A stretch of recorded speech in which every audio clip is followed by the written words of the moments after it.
वसई विरारमधल्या अनाधिकृत बांधकामाने आता आणखीन एकाचा जीव घेतलेला आहे।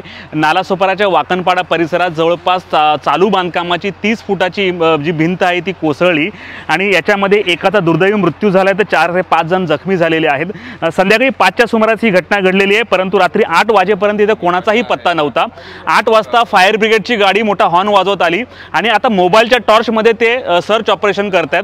फायर सारख्या मोठ्या डिपार्टमेंटकडे एक साधी टॉर्च नाही, हे फार वसई विरार शहर महानगरपालिकेचं दुर्भाग्य म्हणावं लागेल। हे जे बांधकाम आहे हे 2 ते 3 दिवसात तयार झालेलं आहे। याचे पिलर आणि बीम जर बघितले तर अजूनही ओले आहेत आणि ओल्या बांधकामावर त्याने 30 फुटाची ही भिंत उभारली आणि त्यातून ही दुर्घटना घडली। दुर्घटना जी प्राथमिक माहिती मिळाली, हमीद बाटलीवाला आणि त्याच्या पार्टनर्सचं हे काम असल्याची ही प्राथमिक माहिती आम्हाला इथे घटनास्थळी कळालेली आहे। याच्यानंतर इकडचा सुपरवायझर असेल किंवा इकडचा बांधकाम करणारा असेल सगळे फरार झालेले आहेत। आम्ही तुम्हाला जो एक व्हिडिओ दाखवतो किती भयानक आहे, ज्या कोणाचा जीव गेलाय त्याची रिलेटिव्ह कशा प्रकारे जीव ओतून रडतायत, हे दृश्य भगवत देखील नाही। परंतु आणखीन वसई विरार शहर महानगरपालिका किती जणांचा जीव घेणार? वसई विरार शहर महानगरपालिकेत हजारो अशा प्रकारचे अनधिकृत बांधकामं आहेत, परंतु जीव जातात लोकांचे तरीही यांना कळत नाही।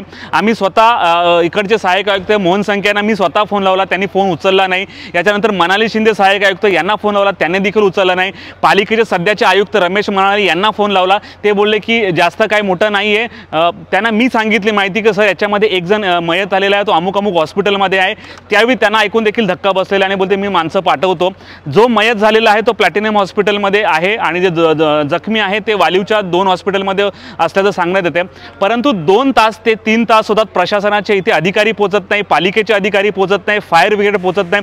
ही फार लाजिरवाणी गोष्ट आहे। एकीकडे अनधिकृत बांधकामावर तुम्ही अंकुश ठेवू शकत नाही, अशा घटना घडल्यानंतर देखील तुम्ही लोकांना मदत करू शकत नाही। ढिगाऱ्याखाली काही लोक अडकलेले आहेत, परंतु त्याबद्दल काही कन्फर्मेशन नाही। आता फायर ब्रिगेड आलेले मोबाईल टॉर्चच्या सहाय्याने ते इथे काय शोधणार हा देखील प्रश्न उपस्थित झालेला आहे। लोकांमध्ये इथे प्रचंड प्रकारची चीड निर्माण झालेली आहे। वास्तविक पाहता एकाचा जीव गेल्यानंतर पालिकेच्या जबाबदार अधिकाऱ्यांनी इथे उपस्थित राहायला पाहिजे होतं। हे काम कोणाचं हे पालिका अधिकाऱ्यांना माहीत आहे, आम्ही फोन लावतो हे काम कोणाचं हे त्यांना माहीत नाही। हे आमच्यापासून माहिती लपवतात की सांगत त्यांना माहीत नाही, हे फार दुर्दैवी आहे। असं किती वर्ष वसई विरार शहर महानगरपालिकेत चालणार आहे आता पाहावं लागणार आहे। यावर लोकांची काय प्रतिक्रिया आपण ऐकूयात। आपण आता वसई विरार महापालिकेचा प्रभाग F पेल्हारमध्ये उभा आहोत। इथे एक चौधरी कंपाऊंड नावाचा एरिया आहे, तिथे आपण उभा आहोत। माझ्या मागे तुम्ही बघू शकता अनधिकृत बांधकाम जवळजवळ 2 दिवसात 28 ते 30 फुटाची भिंत उभी केली होती। जो भिंत आज दुर्दैवाने पडली आणि त्यात एक मृत्यू पावला आहे आणि 5 लोकांचा मेजर इंजरी आहे, ते आता हॉस्पिटलाइज आहेत। त्यांचा जीव वाचेल का नाही वाचेल हे देव जाणो, पण वसई विरार महापालिकेचा या कारभारामुळे आपण हा दुर्घटना घडली आहे जवळजवळ 5:30 वाजता। 6 वाजता 5:30 ते 6 वाजता सुमारास आम्ही इथे पोहोचून जवळजवळ महापालिकेला, फायर ब्रिगेडला आणि इतर प्रशासनाला फोन केला, पण आत्ता मला वाटतं जेव्हा आपण हे वाईट करतो आहे तेव्हा हे 8 वाजले, पण इथे अजून कुठल्याही प्रशासनाची मदत भेटलेली नाही। किती लोक दबलेले असेल याच्यामध्ये?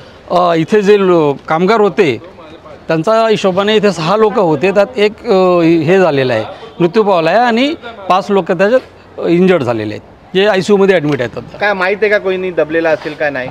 आता सांगू शकत नाही, कारण आपण प्रशासनाला एवढं फोन करतो आहे तरी कोण इथे यायला तयार नाही। फायर ब्रिगेड अजून आली नाही आहे, पोलीस प्रशासन अजून आली नाही आहे। इथे फायर ब्रिगेड आलीच आपण एक सर्च ऑपरेशन घेतलं असतं, कोण आतमध्ये असेल तर त्याचा जीव वाचला असता।